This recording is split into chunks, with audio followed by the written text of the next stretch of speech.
The first warning came as a whisper across the galactic net, but whispers travel fast when civilizations are on edge. Sensors blinked red on every Empire's command bridge. Something had happened in the Eridalis sector. Entire systems flickered out of existence. Planets once bustling with trade, industry, life, simply gone. Not destroyed by weapons, not vaporized by war, just vanished. High Commander Zilth of the Sectar Empire slammed his clawed hand against the holoconsole. "Explain this!" His voice cut through the tense silence of his war council like a jagged blade. "Sir," the operations officer stammered, "every orbital network, every sensor, every colony beacon from Eridalis is showing zero life, zero energy signatures. It's as if billions of beings evaporated in an instant." Across the table, Chancellor Vorak's crystalline form resonated in sharp, discordant chimes. "The hegemony cannot allow this. Borders will collapse. Populations will die. Trade routes are broken. Someone must be responsible." War Prime Gulmuth's compound eyes glittered, scanning his advisor's nervous forms. "The Hive Collective does not debate long in moments like this. Analysis, solution, execution, that is all. We will not allow disorder to persist. This is weakness," he buzzed. "The affected worlds must be divided among those capable of administration."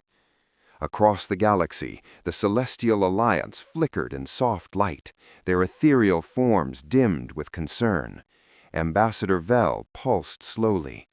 "No one knows the cause. If we intervene too hastily, we could worsen the catastrophe, yet we cannot simply leave billions to vanish." Somewhere deep in human space, Admiral Sarah Chen watched reports stream in from the same sector, her calm gray eyes reflecting the star-mapped hollows floating before her. "The Eridalis sector," she murmured, fingers tracing the blinking red dots. "They are not gone, not completely." Her tactical officer looked up, startled. "Ma'am?" Chen leaned closer to the main display. "They are alive. Their habitats are gone. Their ships, their orbital platforms, destroyed or disabled. But life persists. Scattered populations, millions stranded on dying worlds. We can reach them. We will reach them." Her voice carried a weight that made even the oldest officers lean forward. "Send the orders. Prepare the refuge fleet."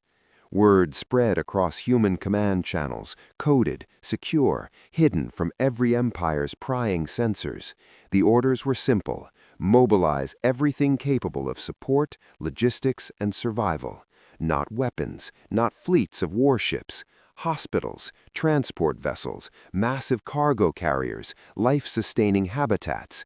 Every ship in human service capable of carrying food, water, shelter, medicine, and energy generators was pressed into operation. Thousands of vessels, slow, cumbersome, unarmed, departing quietly from known human systems. Across the galaxy, empire after empire debated blame. Zilth demanded reparations. Vorak called for border lockdowns. Gulmuth's hive mind argued for immediate occupation. Vel suggested careful observation and limited aid. None of them noticed the first human vessels leaving the jump gates. Not yet. Not until the slow, massive lines of human ships appeared in orbit over Eridalis systems. The sheer scale was staggering. Each transport carried more supplies than entire Imperial convoys. Each habitat module could sustain tens of thousands of lives independently. And yet the ships did not move to attack, did not deploy weapons, did not engage in conquest. They simply dropped into system after system, deploying drones, erecting habitat rings, distributing food and medical aid.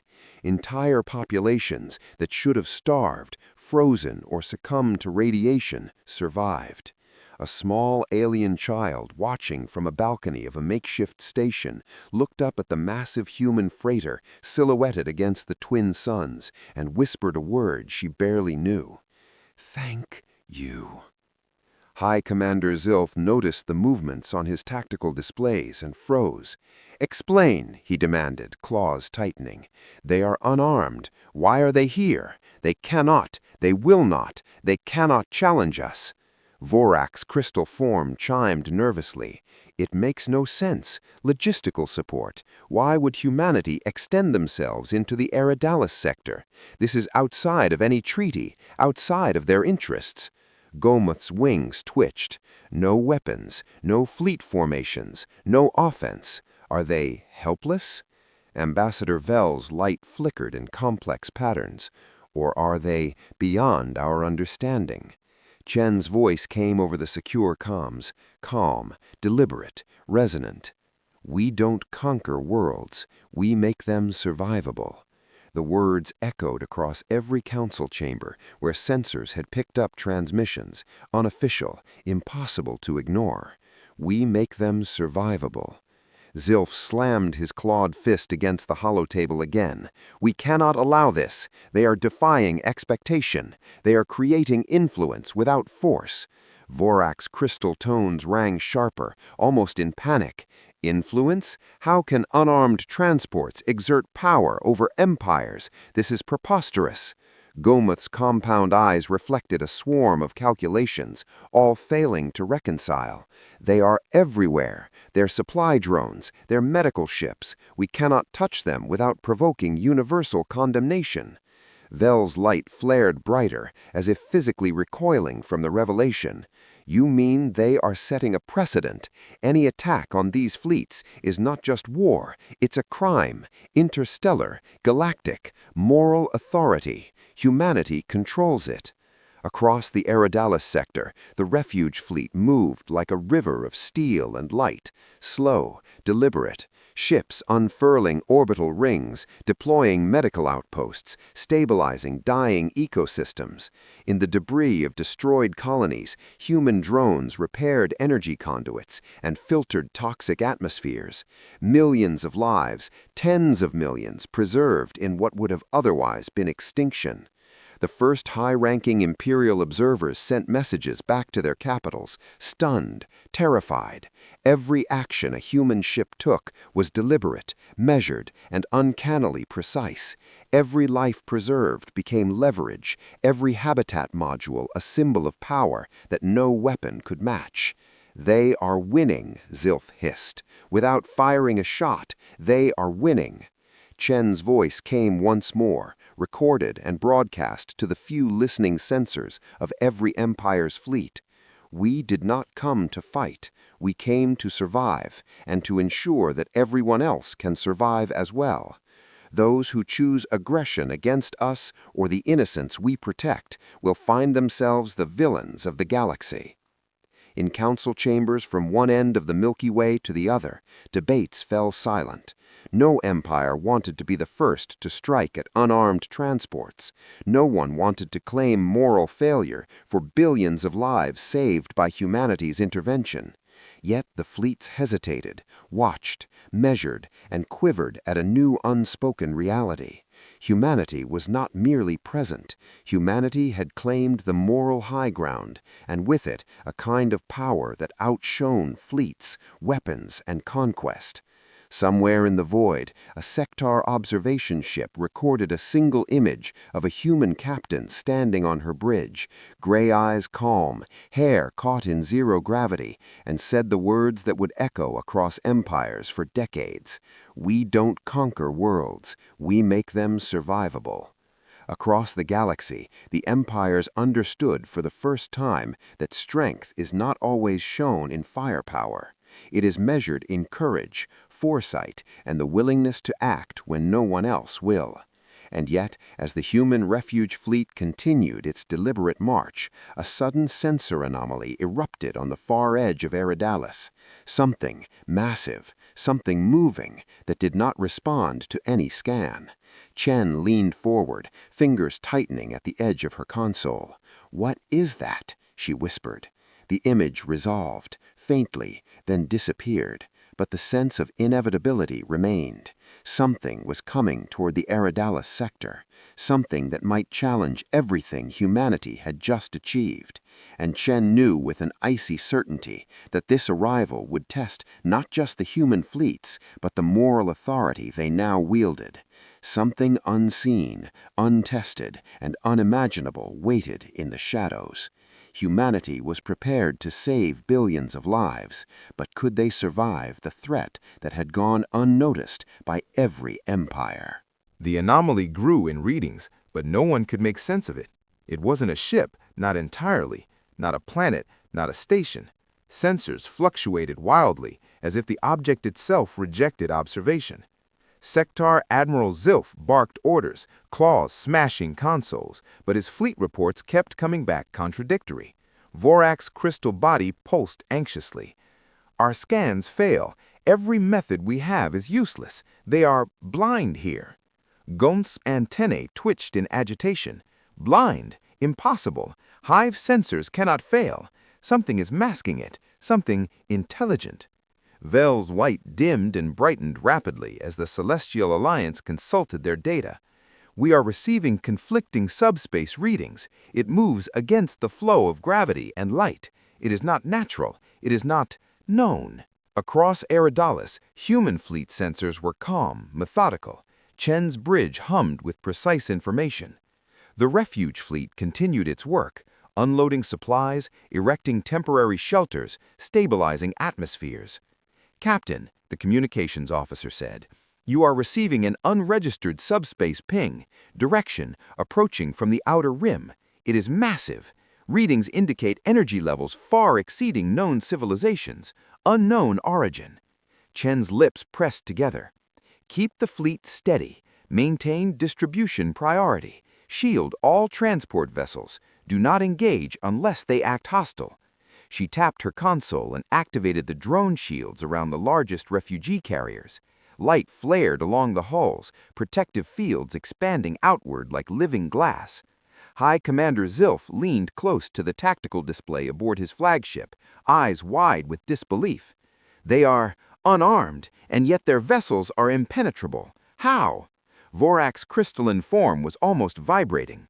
"We have never seen anything like this. Their transports, they project energy fields, but no offensive weapons detected. How can they defend themselves from a predator?" Gomth's multiple eyes focused on the human fleet display. "Predator?" he asked in his buzzing tone. "The anomaly is approaching. Speed exceeds all known capabilities. It could obliterate these transports in minutes." Vel's light brightened in alarm. "If humanity is capable of saving billions from the sector collapse, then this entity may force them to prove the depth of that capability." In the human command, Chen leaned over the tactical holo with her lieutenants. "Whatever it is, it's coming. No one else will intervene, not yet. That means it will be our responsibility to protect the refugees. Start non-lethal containment protocols immediately. Deploy survival grids around inhabited modules. Begin atmospheric reinforcement on all affected worlds." A tactical officer hesitated. "Ma'am, the anomaly is massive. Energy readings indicate it could consume all human vessels in a single pass." Chen's eyes narrowed. "Then we will do exactly what humans have always done. We adapt, we protect. That is how we survive. That is how we save them." Across the galaxy, Zilf, Vorak, Gomth, and Vel sent frantic messages to every fleet under their control. Observe humanity, analyze, wait for further instructions. Each empire knew that acting against the human refuge fleet would instantly mark them as aggressors against millions of innocent lives. Moral authority had shifted. Humanity's refusal to fight for power had created a fortress of influence that no weapons could pierce. Yet, with the anomaly approaching, even their influence might be tested. On the outer edge of the Eridalis sector, the readings solidified. The object was no longer fluctuating in size. It resolved into a shape, a vast, shifting mass of dark energy and metallic structures, crawling like a predator, yet moving with precision that defied natural physics. Sensors failed to penetrate its surface. Attempts to communicate resulted in nothing but a faint, deep resonance that rattled human hulls and shook the soul of every observer aboard nearby alien fleets. Chen's hand hovered over the console. "Activate the survival webs," she ordered. Each human vessel deployed tethered energy grids, connecting transport carriers, supply vessels, and habitats into a protective lattice. The grids pulsed with subtle light, creating overlapping shields, force fields that hummed in harmony across thousands of kilometers of space. Drones began moving autonomously along the grids, performing repairs and reinforcing structural integrity. Zilth's voice echoed across subspace channels, furious. "They are doing it again! Humanity has no offensive weapons, and yet they are creating a defense no empire can breach." Vorak's chimes accelerated into near panic. We cannot understand their methods. It is beyond our comprehension." Gom's antennae twitched rapidly. If they can manage this for transport ships, then what stops them from doing it for fleets? We cannot calculate their capacity for adaptation. Vel's light glimmered, pulsing rapidly as she considered implications. They are demonstrating that saving lives is, in itself, power, not conquest, not weapons, pure moral force, and it cannot be countered without catastrophe. Across Eridalis, the anomaly drew closer. Its surface shimmered like black mercury, massive tendrils unfurling through space, reaching toward the human refuge fleet. Sensors reported fluctuating gravity wells, subspace distortions, energy spikes beyond description. On the bridge of the largest human transport, Chen observed silently, watching the anomaly with calm precision. "We save them all," she said softly. The drones reinforced the habitats, sealed atmospheres, expanded power systems, and distributed emergency rations. Not a single life was left unprotected. Suddenly, the anomaly's tendrils touched the outermost shield of the grid. A shock wave rippled through space, and yet nothing was destroyed. The shields flexed, shimmered, and absorbed the energy like a living organism. The anomaly recoiled slightly, testing again and again. It struck at the human lattice repeatedly, and each time it was absorbed, dispersed, and contained without loss of life. Across every empire, the commanders watched in disbelief. They are not attacking," Zilth whispered. "They are defending, saving, and adapting faster than we can predict. Their technology is unimaginable." Vorak's crystal voice trembled. "They do not conquer, they do not even retaliate, and yet they are terrifying." Gomth's buzzing became low, almost fearful. "If they survive this, they will control the moral narrative for the galaxy. Every life preserved by them is leverage we cannot touch." Vel's light dimmed, then flared brightly, and any empire that interferes, any attack on these transports, would be seen as barbarism. In the center of the grid, Chen's voice carried over the comms to every human vessel. "Focus on containment. Focus on life. Do not engage offensively. The anomaly is testing us. We survive, we adapt, we save." The anomaly pulsed, its form expanded, black tendrils writhing, energy spikes creating small voids in nearby space. Then, without warning, a massive section of the anomaly shifted direction. It was not random. It was moving directly toward the largest human habitat module, a cluster containing over 10 million refugees. "All hands," Chen said, calm but resolute. "Brace for impact. Deploy full reinforcement. Nothing can die on our watch." And then, the anomaly's first tendril struck the shielded module, and for the first time, every fleet in the sector witnessed the impossible. The shield held. Not just held, it absorbed and redirected the energy outward, sending a pulse of pure protective force into the anomaly itself. Sensors registered a reaction. The anomaly halted, recoiled, and then retreated slightly. It was aware. It was intelligent, and it had just learned, in an instant, that humanity was not a force to be confronted with brute power. Humanity had a different kind of weapon, one that no empire could predict. A weapon forged in decades of preparation, of survival, and of unwavering moral choice. Across Eridalis, every empire stared, frozen, calculating, reassessing. Humanity had arrived as refugees, and yet humanity now held the galaxy's most terrifying leverage. The anomaly pulsed once more, and then, with terrifying intelligence, began to change shape. Something massive was about to emerge, something that even human preparation might not anticipate. The anomaly's shape shifted, folding space and light in ways no sensors could properly register. Entire fleets strained to maintain a lock, but the readings warped, twisted, and collapsed into chaos. Human ships, still slow, unarmed, and entirely focused on saving lives, moved in perfect formation around their cargo. Billions of refugees, habitats, food, medical facilities, every module synchronized like a living organism. Chen's bridge was eerily calm, the hum of the ship's engines the only sound. "All drones on maximum adaptive mode," she commanded. "Every shield lattice reinforced, every habitat tethered. Nothing dies today." Across the alien fleets, panic grew. Zilth's claws shook as he stared at his tactical display. They are not attacking. They are not even reacting to threats. Yet the anomaly cannot touch them. How? How can they hold against a force beyond comprehension? Vorak's crystalline form chimed erratically. It's containment, survival, not weaponized aggression. And somehow it is enough. Their entire fleet is a defense system. Gom's compound eyes were locked on the human formation, antennae twitching. They are not fighting, and yet they are controlling the battlefield. Every energy surge, every probe from the anomaly, they redirect, adapt, and contain it. They are terrifyingly efficient. Vel's light pulsed in rapid succession. They carry nothing but life, and yet they dictate the rules. No empire can interfere without committing atrocity. Every alien life they save is leverage we cannot touch.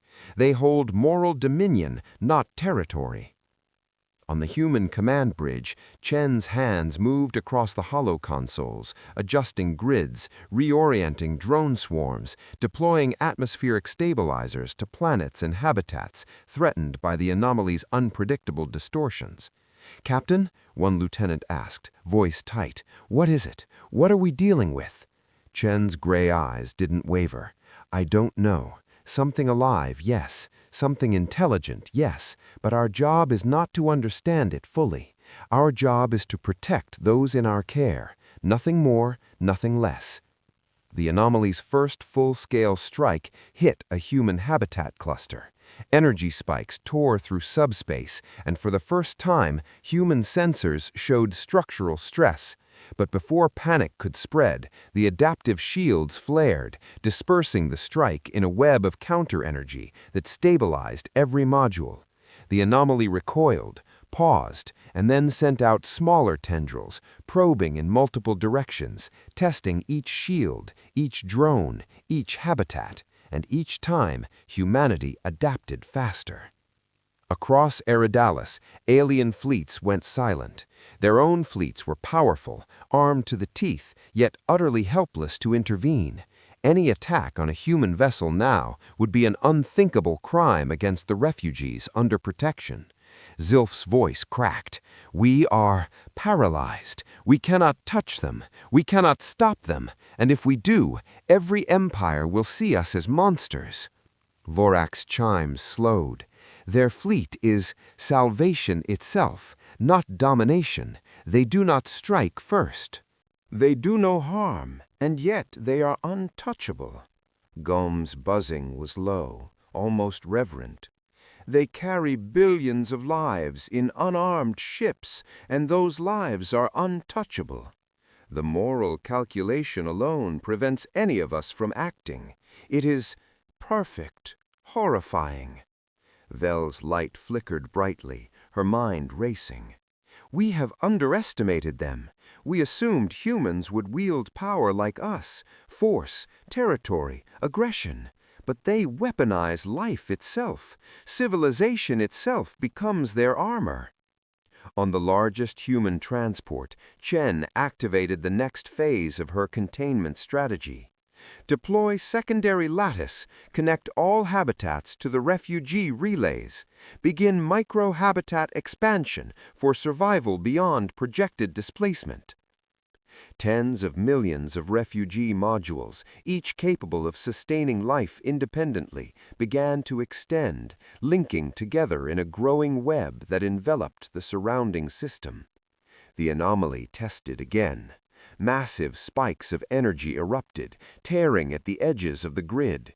This time, instead of deflecting, the shields absorbed, repurposed, and redirected the energy into reinforcing weaker points. Every strike, every pulse, every anomaly probe strengthened the human formation. And yet, despite the pressure, no one aboard the human fleet panicked. "They think this is aggression," Chen said quietly. "It is not. It is opportunity. Every attempt to destroy us will only make us stronger in saving lives." Across the galaxy, reports poured in from every empire. Commanders sent urgent messages to their capitals, warning that the humans were not just surviving, they were setting a new standard. Every calculation of military advantage crumbled in the face of moral authority. Every fleet and empire understood for the first time that human power did not come from weapons. It came from the unthinkable efficiency of saving lives on a galactic scale. Zilph's claws clenched in rage and awe. "We cannot even define them. They do not fight, they do not attack, and yet they are untouchable." Vorak's crystalline frame quivered. "They have turned the concept of warfare inside out. Any attempt to interfere will be seen as cruelty, not strength. They have invented a new kind of dominance, moral dominance, and it is absolute." Gom's antennae drooped. "We cannot calculate their limits. We cannot predict outcomes. Every action we might take is paralyzed by their compassion." Vel's light dimmed in thought, then pulsed with sudden clarity. "They are the new arbiters, not through force, not through conquest, but through the preservation of life itself." And then, as the anomaly paused, observing, learning, adapting, it made a sudden move. It accelerated, striking the edge of the largest habitat cluster with a concentrated force that had no precedent. The human lattice bent, shimmered, and stabilized. The anomaly recoiled, and a pulse of energy radiated outward, creating a protective halo around all human modules. Every fleet, every empire watching, realized the horrifying truth. The humans had not only contained the anomaly, they had used its own energy to reinforce their protection grids. Across the galaxy, a single message was transmitted from the human flagship, calm and deliberate. "We do not conquer worlds, we make them survivable." And in that moment, every alien commander, every observer, every empire recalculated everything they thought they knew about power. Humanity was no longer underestimated. Humanity was terrifying, not in war, but in their ability to preserve life on a scale none of them could touch. The anomaly pulsed one final time before retreating, as if acknowledging the human's authority. But a deeper, darker resonance remained. Something had been awakened in space, something ancient and intelligent that had just learned where true power lay. And in that silence, across billions of kilometers, every fleet wondered the same thing. What comes next when a species capable of saving worlds refuses to fight, yet can outmaneuver every threat in existence. The aftermath was deafening, though no one fired a shot. Alien fleets drifted in stunned silence, watching the human refugee web expand across the system. Planets once declared lost, doomed to collapse under environmental chaos or anomaly disruption, were now stabilized, habitable, and teeming with life. Every fleet command across the galaxy received the same message: humanity had arrived, not as conquerors, not as warriors, but as saviors. And they had done it faster, more efficiently, and more morally than any empire could have imagined. Fleet Admiral Chen stood on the bridge of the flagship, eyes scanning every habitat module, every tethered ship, every micro-habitat designed to sustain millions. Her gray hair glinted under the bridge lights, but her calm composure never wavered. She spoke softly to her officers, though every word carried weight that would ripple across civilizations. "The galaxy is watching," she said. "Every empire, every world, every colony. They will judge us by what we do with these lives. Fail, and the moral authority we wield vanishes. Succeed, and nothing, not fleets, not wars, not centuries of distrust can stand against it." On Aridalis, Zilth of the Sectar Empire finally broke the silence aboard his flagship. "They are untouchable. They do not fight, yet every action we could take is paralyzed. Their power is incomprehensible." Vorak's crystalline frame chimed slowly, almost mournfully. "It is not power in the traditional sense. They control nothing through fear, aggression, or conquest. And yet, every one of our plans, every calculation, every hope to influence or intimidate is rendered obsolete. Humanity has weaponized survival itself." Gunth's wings drooped with fatigue, but his antennae twitched nervously. "We cannot understand it. Every strategy we propose is instantly morally compromised. Every action against them is immediately condemned by the very beings we intend to protect. They have turned ethics into artillery." Ambassador Vell's light posed slowly, deep in thought. "They are not just a fleet, they are a moral leviathan. Every life they carry, every habitat they protect, is leverage beyond any empire's ability to resist. They dictate terms not through weapons, but through consequence." Across the system, human ships continued their quiet work. Refugees were relocated, microhabitats deployed, disaster zones stabilized. Each human ship moved at a deliberate pace, unarmed and unhurried, yet every movement radiated inevitability. There was no panic, there was only precision. There was no aggression, only purpose, and that purpose made them untouchable. Then the first alien voices dared to speak, uncertain, hesitant, as if speaking too loudly might break some unspoken rule. "Do they understand what they are doing?" Zilth whispered to his tactical officers. "Are they preparing for war, or something else entirely?" Vorak answered, though his chimes trembled. "They are not preparing for war. They are preparing for survival, for life, and we cannot touch it. Humanity has redefined the battlefield, and the battlefield is every world." Gunth's compound eyes reflected fear and awe. "Our fleets are armed to annihilate civilizations, and yet we are powerless. We cannot threaten them, and we cannot intervene in their efforts. It is horrifyingly brilliant." In the midst of all this, a small human transport module detached from the flagship, its purpose simple: to deliver medical supplies to a planet whose atmosphere was failing. As it landed, alien fleets watched helplessly, realizing that attacking it, even in the faintest way, would instantly label them as monsters to billions of observers across the galaxy. A single human captain aboard the transport stepped out to greet the refugees, her uniform simple, her calm presence commanding trust. "Welcome," she said, her voice carrying across communication channels, recorded by alien observers. "We do not conquer worlds, we make them survivable. and we will not stop until every life is protected.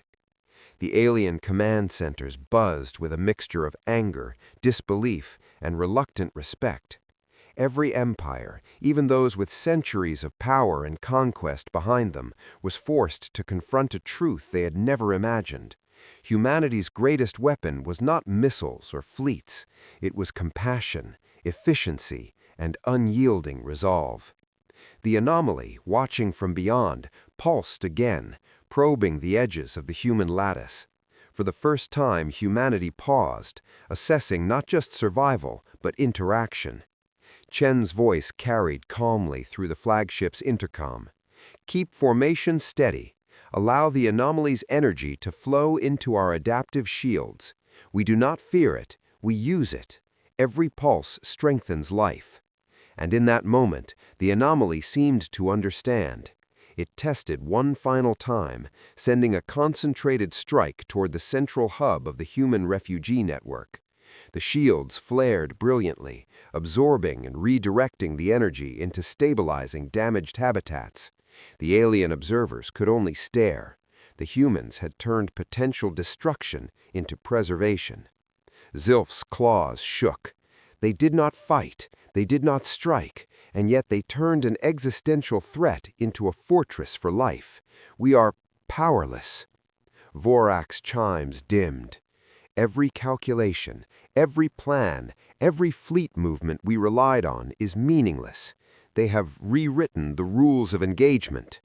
Gomth's antennae drooped with a mix of despair and awe. They are not conquerors, and yet they are untouchable. They have weaponized survival itself. Vel's light brightened suddenly, pulsing rapidly. "We must acknowledge it. Humanity has shown us a new path, not through aggression, not through dominance, but through preservation. And any empire that ignores it loses legitimacy, loses moral authority, and risks being judged by the galaxy itself." On the flagship, Chen watched the anomaly recede, the immediate threat neutralized, and billions of refugees stabilized. She leaned back, voice quiet, measured, but carrying the weight of command. "Today, no one dies. Tomorrow, we expand. Every life matters, every species counts, and any force that attempts to interfere will fail, not because we fight, but because the universe will not allow it." Across the galaxy, alien fleets began to transmit emergency messages to their capitals, reporting the unthinkable. Humanity had arrived, unarmed yet unstoppable. Humanity had arrived, not to conquer, but to preserve. Humanity had arrived, and in doing so, they had rewritten the rules of power, authority, and survival itself. And in the silence that followed, the first whispers spread from fleet to fleet, planet to planet. "This is not a military power. This is something we cannot touch." Months passed, and the human refugee fleet moved like a river of light through devastated systems. Every world they entered, every population they touched, felt the same inevitability: survival. Empires could debate borders, quotas, blame, but none dared interfere. The anomaly had vanished, leaving behind a scarred but stabilizing region of space, and the humans pressed on, slow, methodical, entirely focused on life. On the flagship, Chen studied reports from dozens of fleets across multiple systems. "Every displaced species now has shelter," she said. "Every resource allocated, every habitat stabilized. The galaxy is watching. We cannot stop until no life is left unprotected." Fleet officers moved efficiently, drones deployed and recycled with perfect precision. On the bridge, a young lieutenant asked quietly, "Captain, do they know we are unarmed?" Chen's gray eyes did not leave the display. "They know, and it doesn't matter. We do not need weapons to enforce authority when we hold moral power on a galactic scale." Meanwhile, the alien empires convened emergency councils. Zilth's claws tapped nervously against the armrest of his command chair. "They move like ghosts, but everywhere they go they claim influence, and no one can stop them. Do we have fleets capable of intercepting them?" Vorak's crystalline form chimed in a soft, almost mournful tone. Interception is meaningless. Any attack on a human convoy is witnessed by billions of lives they protect. We would be seen as tyrants, oppressors, and our legitimacy collapses instantly. Gomph's wings drooped as he contemplated reports. It is not force they wield, it is inevitability, and we cannot fight inevitability without becoming monsters in the eyes of every sentient species. Vel's light flickered with sudden realization. They have weaponized life itself. Every rescued world, every protected refugee, every stabilized planet is leverage beyond any army, beyond any empire, and they are still unarmed. On a remote water world, billions of alien refugees disembarked from human transports. Medical teams, food convoys, habitat modules all arrived in an orchestrated rhythm. Children who had never seen safety laughed for the first time in decades. Elderly beings who had lost everything smiled through tears. And yet not one human soldier fired a shot, not one weapon was armed. Across the system, the alien fleets watched, paralyzed, transmitting constant reports to their capitals. Zilth's voice trembled as he spoke to his command staff. We cannot touch them. Every action we might take, every calculated move is instantly immoral. We cannot stop them, and yet they are changing everything. Vorak's chimes slowed in thought. They control the narrative, not by force, but by necessity, by life itself. Every empire that acts against them loses legitimacy, loses moral authority. They have rewritten the rules of engagement. Gomph's compound eyes glistened with awe. They are not military, they are inevitability. Civilization itself is their weapon. On the human flagship, Chen activated another phase of deployment. Microhabitats extended across multiple planets simultaneously. Refugee relays linked systems together, and drones began preemptive stabilization work on neighboring worlds. We are not fighting, Chen told her crew. We are enforcing life, and that is more powerful than any fleet, any weapon, any empire. The alien fleets monitored in disbelief as reports of stabilized systems spread across communications networks. Entire populations, once thought lost, now lived under the care of humans. Every empire watching realized that intervention would instantly brand them as oppressors, destroyers, and enemies of life itself. Vel's light pulsed rapidly. They have created a new standard. One empire cannot act without shaming itself before the galaxy. They have redefined power. Zilth's claws clenched in anger and fear, and yet they wield no weapons, no threat of war, no aggression, and still we cannot stop them. They are untouchable. Vorak's chimes sounded soft, almost sorrowful. We can no longer negotiate in the old way. Borders, fleets, blockades, they are meaningless. Humanity has made us irrelevant in those terms.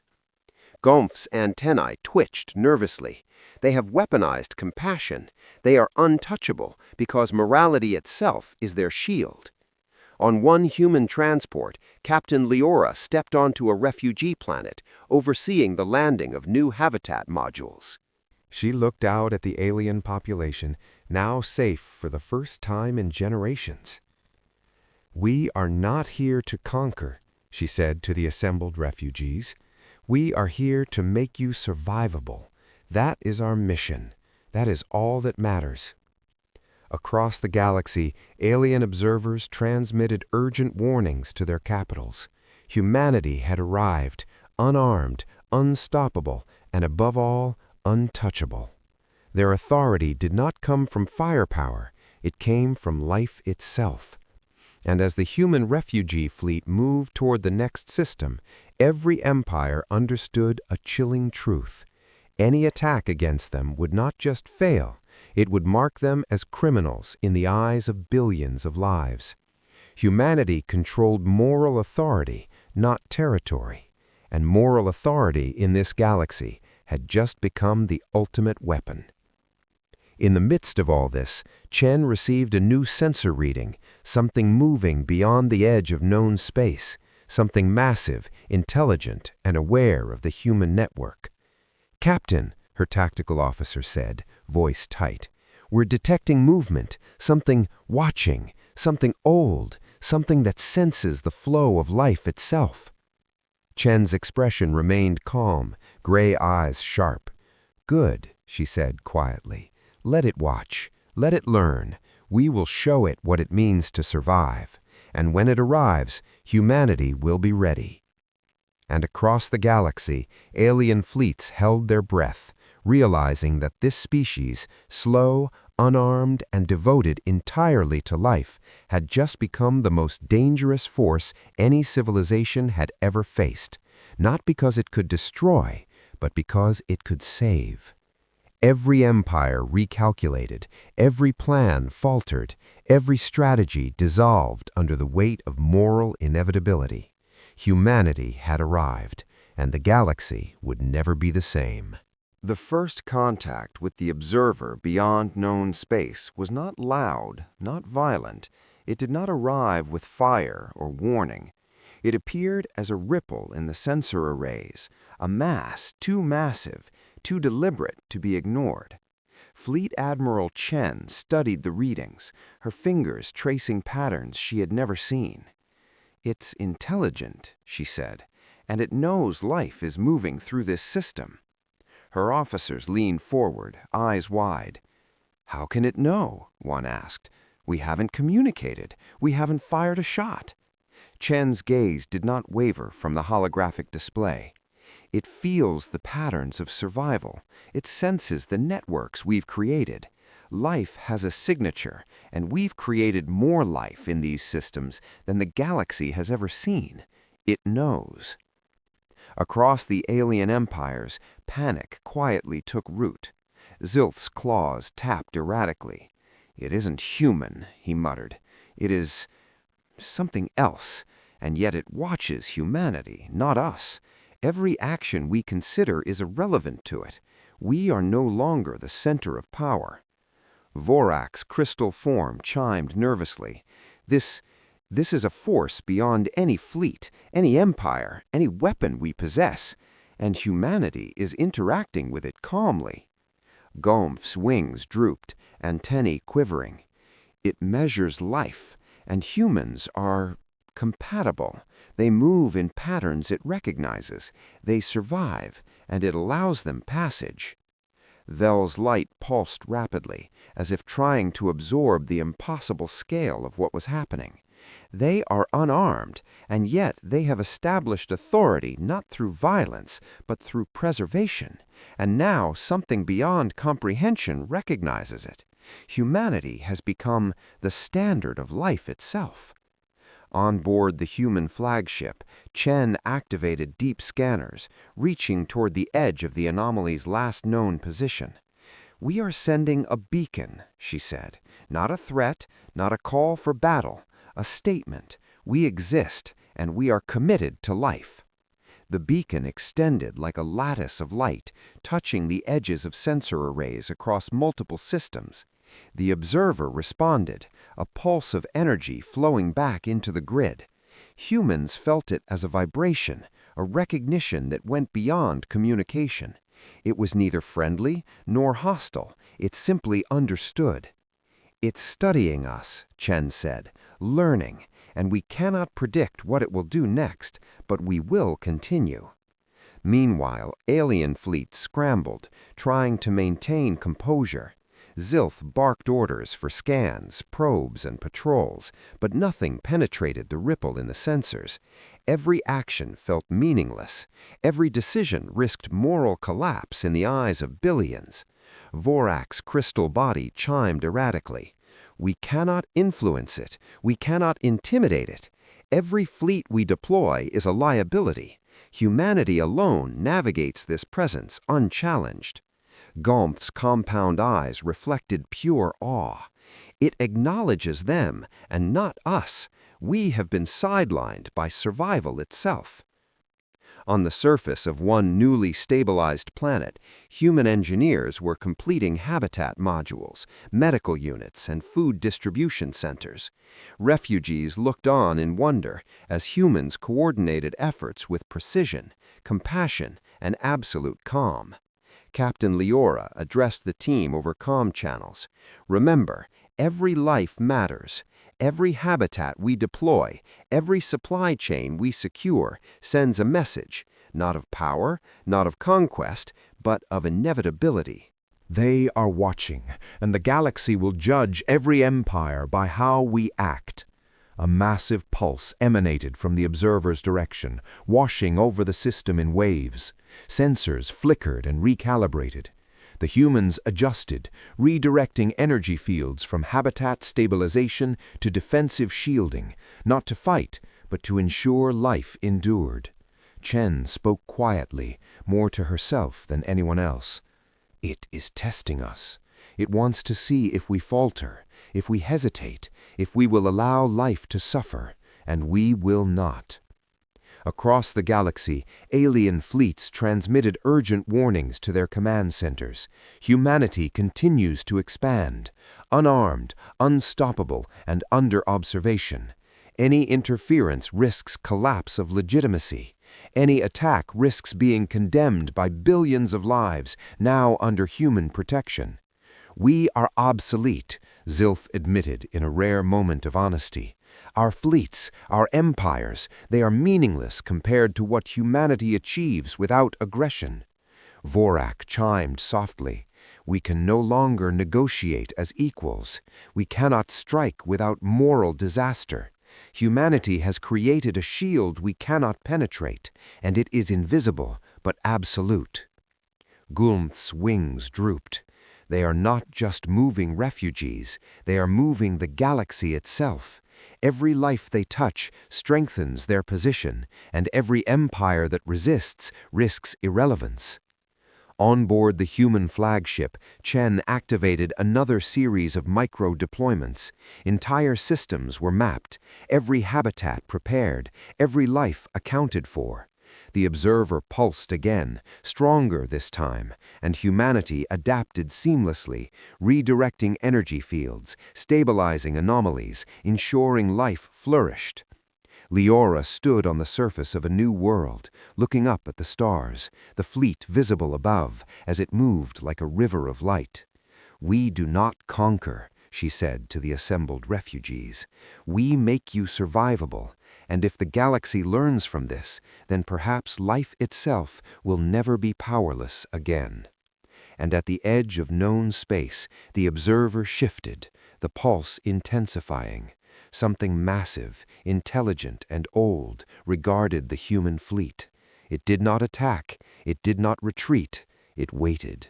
And for the first time, even humanity understood that their actions had drawn the attention of a force older and wiser than any empire, and that what came next would decide not just the fate of displaced species, but the rules by which life itself endured.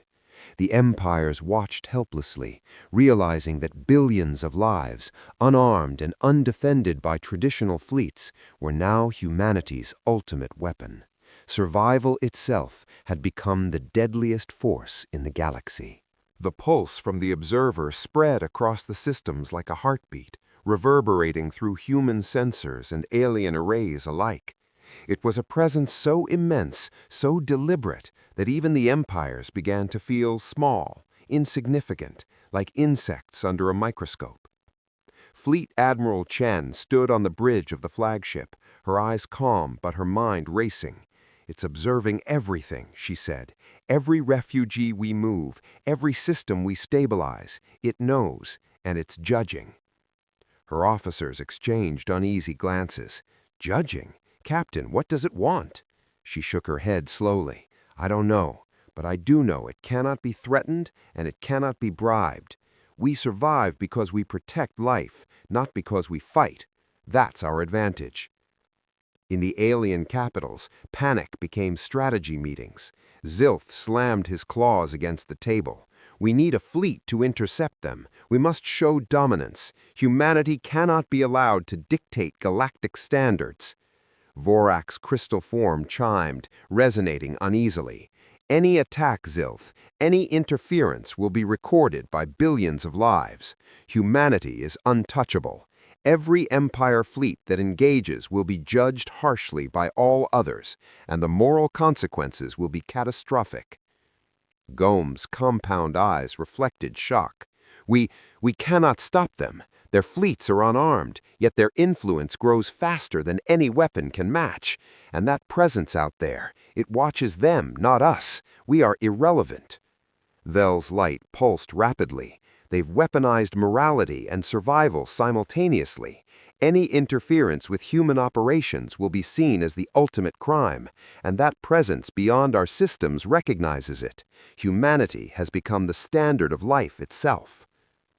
On a devastated gas giant, human engineers deployed habitat clusters, medical units, and food reserves. Billions of displaced aliens descended from orbiting transports, astonished to find safety where none had existed before.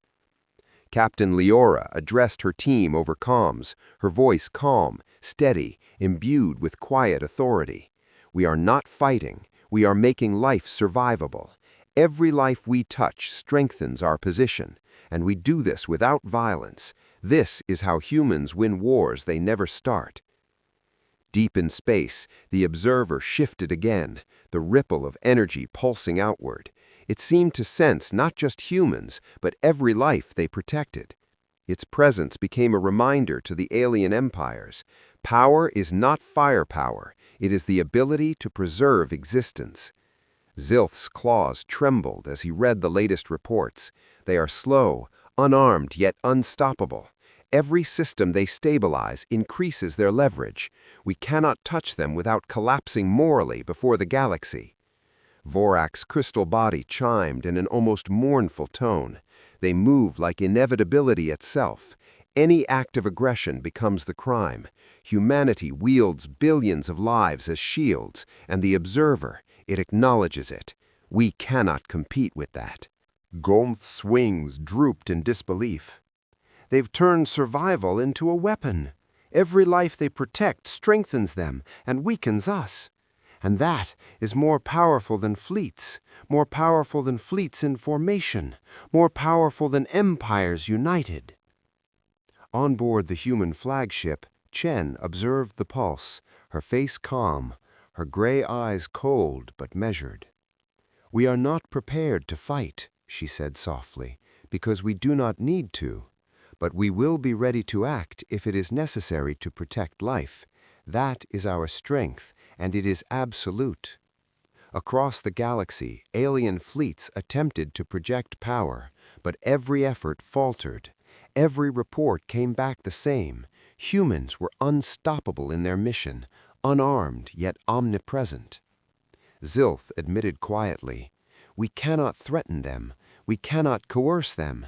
They are untouchable, because every act they perform is beyond moral reproach." Vorak chimed softly. "They have weaponized survival. Every system they stabilize, every species they protect is leverage. We cannot strike without becoming criminals before every sentient being in the galaxy." Gomth whispered, antennae twitching. And the observer watches. It does not fear them. It respects them. It recognizes that humanity is the standard of life, and we are irrelevant. Chen's communicator chimed. Leora's voice came through from another system. "Captain, refugees are stabilizing in 5 new systems. Habitat clusters operational, medical units deployed, food distributed, every species accounted for. Life is expanding, and the observer, it watches silently, almost approvingly." Chen nodded slowly. "Good, that is exactly what we want. Let it learn what it means to survive, and let every empire see what power truly is." In the alien capitals, fleets transmitted frantic warnings. Humanity is unarmed. Humanity is slow. Humanity moves deliberately, and yet it is unstoppable. Any attack risks moral catastrophe. Any interference risks the collapse of legitimacy. And in the distance, something old and massive, intelligent and aware, observed. It did not attack, it did not flee, it waited. Humanity had demonstrated, not with weapons, but with action, that survival, compassion, and resolve were deadlier than fleets of warships. And for the first time, the galaxy understood the terrifying scale of human power, the ability to enforce survival itself. Chen stood on the bridge, watching the flow of human transports through a devastated system. "We are not conquerors," she said to her officers. "We are caretakers, and in that we hold a power no empire can challenge." And at the edge of known space, the observer pulsed again, a silent witness to the most unprecedented demonstration of authority in galactic history.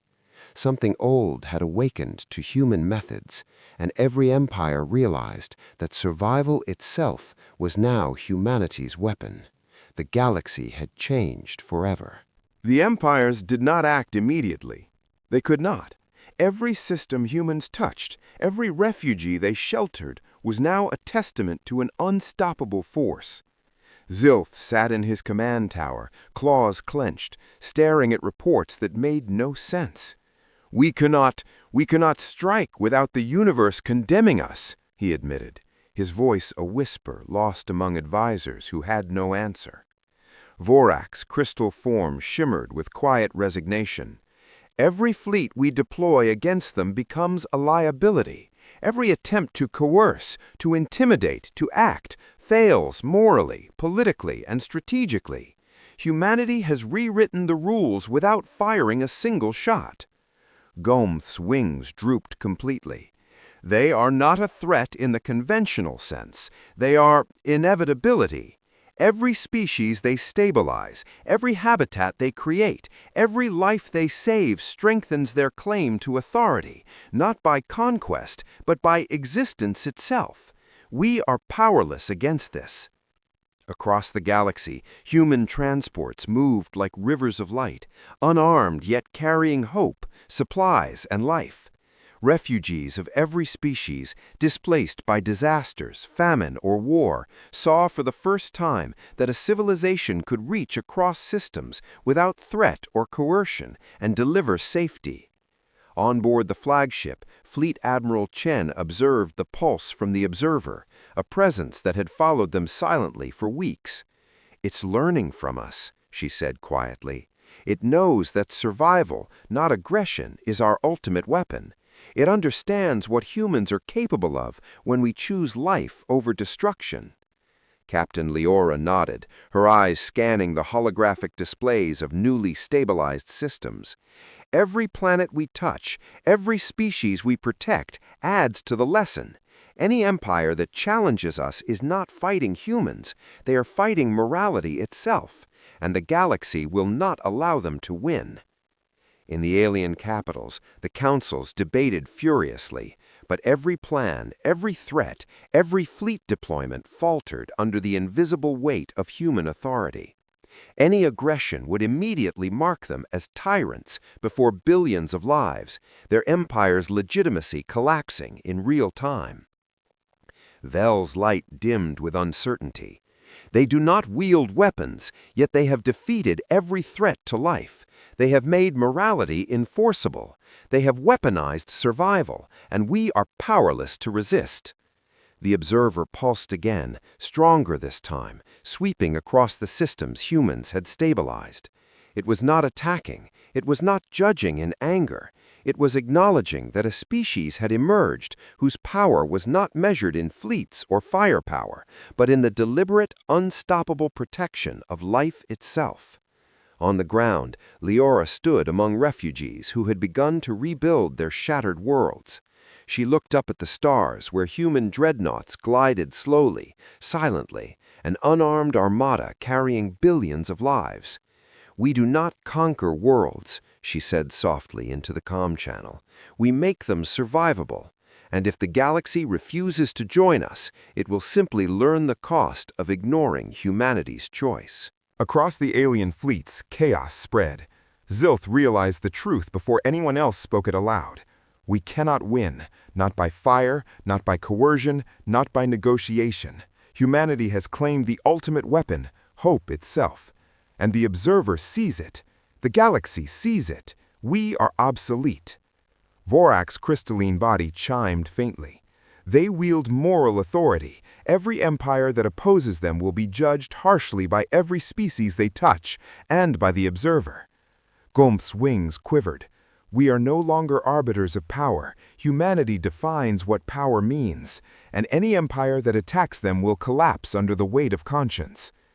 On board the flagship, Chen activated a final series of beacon pulses, reaching every corner of human-stabilized systems. "Let them see who we are," she said. "Not killers, not conquerors, protectors. And in doing so, we set the standard for the galaxy." Across the void, alien fleets trembled, systems trembling under the moral gravity of human action. And somewhere beyond, the observer pulsed one final massive wave of energy. It was neither approval nor threat, it was acknowledgement. Humanity had transcended the old rules of war, conquest, and empire. They had forced the galaxy to understand a terrifying truth. The most powerful force in the universe was not fear, not weapons, not fleets. It was life itself, preserved by hands willing to act when others could only debate. Fleet Admiral Chen looked out at the stars, her dreadnoughts gliding slowly through the stabilized systems. "This is what we've trained for," she said quietly, her voice steady, resolute. "We do not conquer, we do not destroy, we make life survive. And that is a power no empire, no observer, no force can overcome." Across billions of light years, the galaxy held its breath, watching humanity redefine authority, rewriting the rules without a single shot fired. And for the first time in recorded history, every empire, every species, and even the ancient observer understood the same unshakable truth. The most powerful force in the universe was not fear, not weapons, not fleets. It was life itself, preserved by hands willing to act when others could only debate. Fleet Admiral Chen looked out at the stars, her dreadnoughts gliding slowly through the stabilized systems. "This is what we've trained for," she said quietly, her voice steady, resolute. "We do not conquer, we do not destroy, we make life survive. And that is a power no empire, no observer, no force can overcome." Across billions of light years, the galaxy held its breath, watching humanity redefine authority, rewriting the rules without a single shot fired. And for the first time in recorded history, every empire, every species, and even the ancient observer understood the same unshakable truth. The most powerful force in the universe was not fear, not weapons, not fleets. It was life itself, preserved by hands willing to act when others could only debate.